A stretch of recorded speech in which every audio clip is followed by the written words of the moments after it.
Hey you, and welcome to this video where I will help you out how to turn on the night mode feature on iPhone.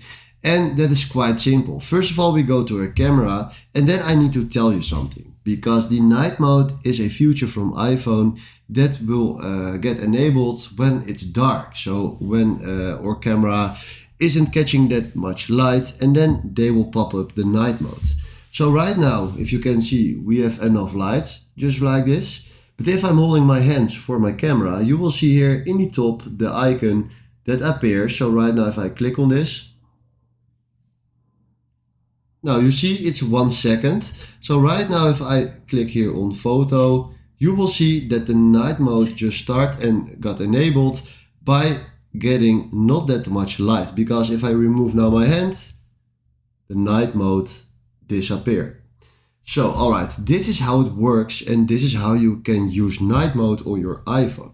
So if you found this video helpful, please consider subscribing and give this video a like. And then for now, thanks for watching.